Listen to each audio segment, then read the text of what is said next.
Assalamualaikum warahmatullahi wabarakatuh. Halo Bapak Ibu dan Saudara semua, terutama yang ada di Desa Lembanato dan juga Katupat, Kecamatan Tugean, Kabupaten Tojo Nauna, Provinsi Sulawesi Tengah.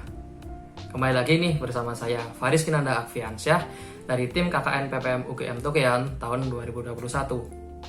Nah, Bapak Ibu dan Saudara sekalian, di video ini saya akan memberikan sedikit ilmu mengenai cara pembuatan sablon kaos. Nah, sablon kaos sendiri nih merupakan salah satu seni kriya cetak yang sudah lama dikenal di Indonesia. Selain karena ketahanan yang cukup lama, sablon kaos juga dikenal karena pengaplikasiannya yang mudah serta harganya yang relatif terjangkau. Nah, ingin tahu bagaimana cara membuat sablon kaos? Langsung saja cek video berikut ini. Untuk langkah pertama dalam pembuatan sablon kaos, tentu kita harus menyiapkan seluruh peralatan dan juga bahan yang nantinya akan digunakan untuk membuat sablon kaos.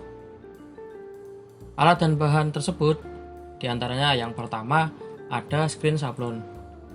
Screen sablon ini digunakan sebagai template supaya gambar bisa tercetak di kain. Lalu yang kedua, terdapat pula bahan-bahan yang nanti digunakan sebagai pewarna sablon. Bahan-bahan tersebut diantaranya ada binder NF, kemudian ada NF medium, ada pula white OF1, dan yang terakhir ada pigment black. Selanjutnya terdapat rakel. Rakel ini digunakan untuk meratakan bahan-bahan tinta tadi, sehingga nantinya bisa merata dan bisa menyerap di kaos. Dan yang terakhir terdapat kaos sebagai media sablon. Nantinya gambar yang ada di screen akan tercetak di kaos.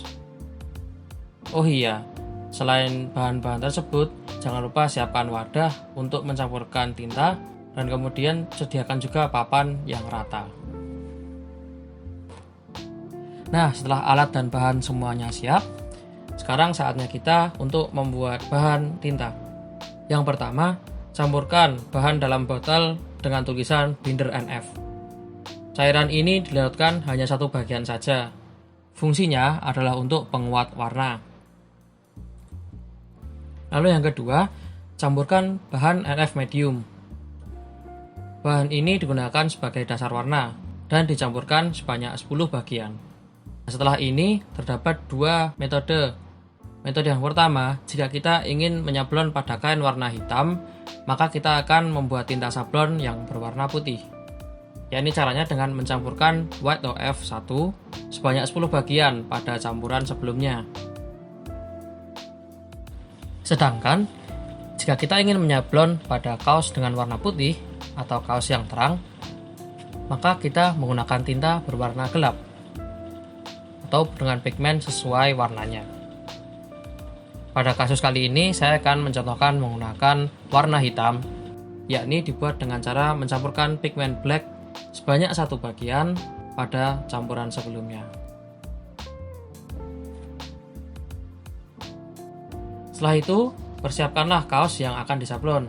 Supaya hasil sablon menjadi rapi dan rata, Bapak dan Ibu dapat menggunakan papan, baik papan dada maupun papan kayu, yang penting rata. Setelah itu, kaos dijepit pada papan tersebut, sehingga nantinya ketika disablon, kaos tidak akan bergerak banyak. Karena jika kaos banyak bergerak, maka dikhawatirkan gambar yang akan tersablon menjadi tidak jelas. Lalu letakkan screen sablon dengan posisi menempel pada bagian kaos yang akan disablon. Perlu diingat bahwa peletakan screen sablon ini jangan terlalu atas maupun terlalu bawah, sehingga nantinya gambar yang di kaos dapat terlihat dengan jelas. Tuangkan campuran bahan tinta sedikit demi sedikit pada salah satu saja bagian sisi screen. Kemudian, setelah campuran bahan tinta tadi sudah dituangkan di salah satu sisi screen, saatnya kita akan meratakan bahan tersebut. Proses perataan bahan menggunakan alat yang bernama rakel.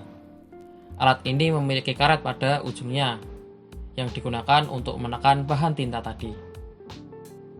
Campuran bahan tinta diratakan beberapa kali hingga benar-benar rata dan dipastikan menempel pada kaos. Setelah dirasa, gambar pada sablon sudah benar-benar rata, maka screen sablon bisa diangkat dan lihat hasilnya. Terlihat bagus bukan? Supaya gambar tersebut lebih kuat lagi menempelnya, maka setelah disablon, hendaknya kaos dijemur sehingga bisa benar-benar kering. Bagaimana Bapak, Ibu, dan Saudara semuanya? Setelah melihat video tadi, tentu kita semua tahu bahwa pembuatan sablon kaos itu mudah dan menyenangkan. Harapannya, setelah melihat video tadi, Bapak, Ibu, dan Saudara dapat menerapkan cara pembuatan sablon kaos, sehingga nantinya bisa menjadi sarana pemberdayaan masyarakat, serta dapat meningkatkan ekonomi bersama. Sekian, saya Faris Nanda Akviansyah pamit undur diri. Terima kasih. Assalamualaikum warahmatullahi wabarakatuh.